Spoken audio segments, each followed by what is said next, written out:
जी हां दोस्तों, रात के ड्रामे के बाद सुबह का ऐसा ड्रामा कि नीतीश फिर से क्या सोचने लगे पलटने के लिए और किससे मिला बड़ा ऑफर।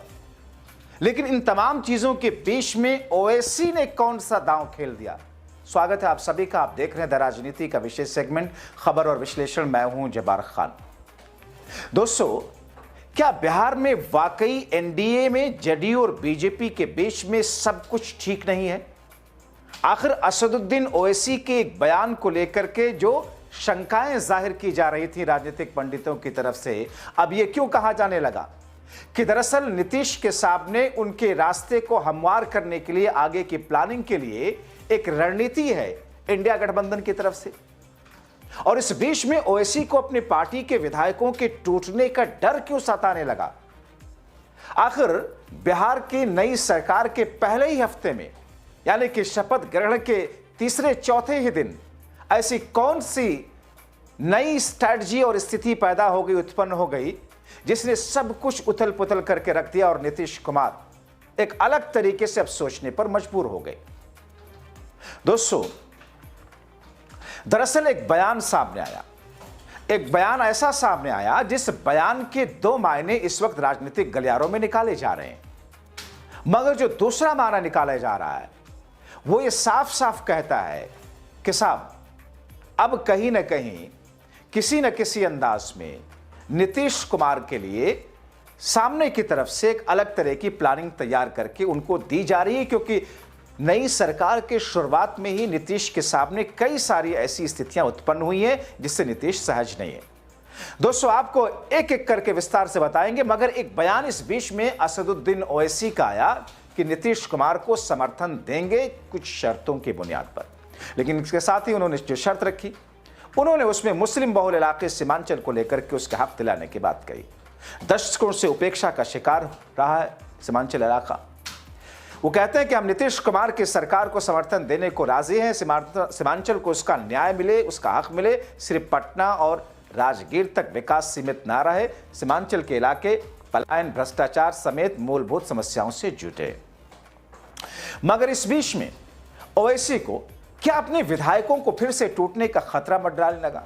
आखिर क्यों अपने विधायकों को सहेज कर रखने के लिए रणनीति बना रहे हैं? दोस्तों, ओवैसी ने तो अपने विधायकों पर नजर रखने के लिए एक रणनीति बनाई है। उन्होंने एक एक को जिम्मेदारी भी दी। उन्होंने कहा, हमारे 5 विधायक हफ्ते में 2 दिन अपने ऑफिस में बैठेंगे, साथ ही अपनी लाइव लोकेशन भी मुझे शेयर करेंगे। मैं खुद हर 6 महीने पर इलाके का दौरा करूंगा।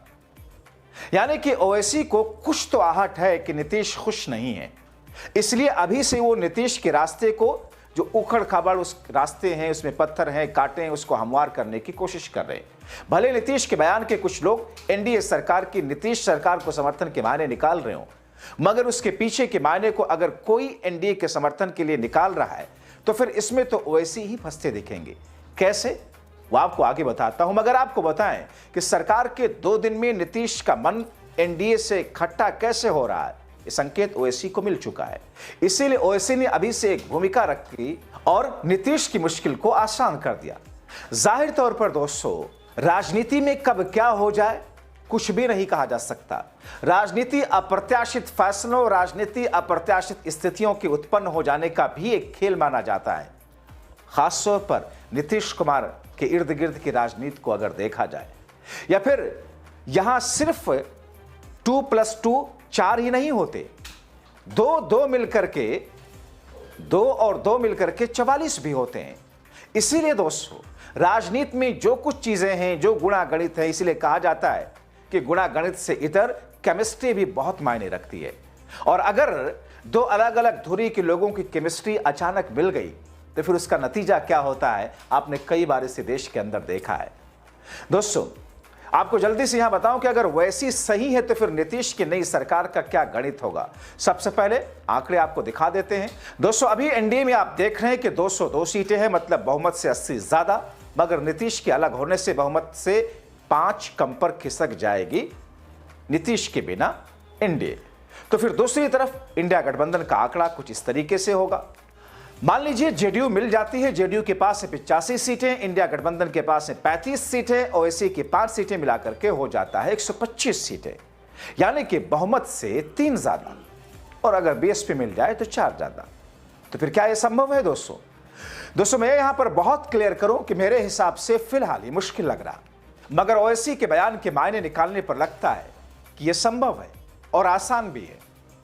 इससे पहले नीतीश ने यहां तक कह दिया था कि मर जाएंगे मगर बीजेपी के साथ नहीं जाएंगे, मगर गए ना, एक बार नहीं कई बार गए। यहां तक कि एक समय में मोदी ने तो नीतीश के साथ साथ बिहार के डीएनए में खोट बता दी थी, फिर भी नीतीश उनके साथ गए। ऐसे ही लालू तेजस्वी के साथ में जब उनके साथ थे, फिर खटपट के बाद अलग होने के बाद फिर से बीजेपी को छोड़ करके आरजेडी के साथ में चले गए। अब दोस्तों ऐसी स्थिति में इन तमाम चीजों को लेकर के जो बातें कही जा रही हैं, उसमें नीतीश का ट्रैक रिकॉर्ड कभी भी कुछ भी किसी भी फैसला लेने का संकेत देता है। दोस्तों आपको मैं यहां जल्दी से बताऊं कि बिहार के इस चुनाव में सीमांचल के जिस इलाके से ओवैसी ने जो संकेत और आहट ओवैसी को मिली है, और जिस सीमांचल के इलाके पर ओवैसी फूल करके ऑफर दे रहे हैं, सीमांचल का इलाका एनडीए 14 सीटें जीती, ओवैसी ने 5 सीटें जीती। साल 2020 में भी ओवैसी की पार्टी ने यहीं से 5 सीटें जीती थी, 4 विधायक जबकि टूट करके आरजेडी में चले गए थे।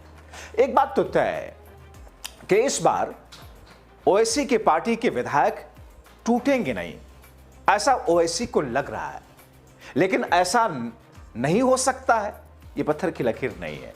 लेकिन एक बात तो है, देखने से लगता है कि ओवैसी के जितने विधायक हैं उसमें से एक को छोड़ करके सारे मुस्लिम हैं और वो बीजेपी के साथ नहीं जाने वाले एनडीए में।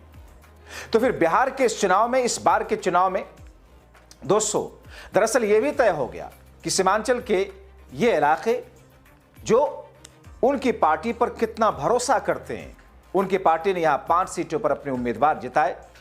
इन इलाकों में मुस्लिम आबादी अच्छी खासी है, कोसी नदी भी बहती है, कोसी की बाढ़ इन इलाकों को प्रभावित करती है, ग्रामीण आबादी से घिरा हुआ है। बिहार विधानसभा चुनाव में एनडीए ने प्रचंड बहुमत जिस तरीके से हासिल की, जिस तरीके से महागठबंधन को धक्का लगा, और ओवैसी बावजूद इसके कि ये चुनाव बाइपोलर था, यानी 2 धुरी में बटा हुआ था, ओवैसी अपनी 5 की 5 सीट निकाल ले गए।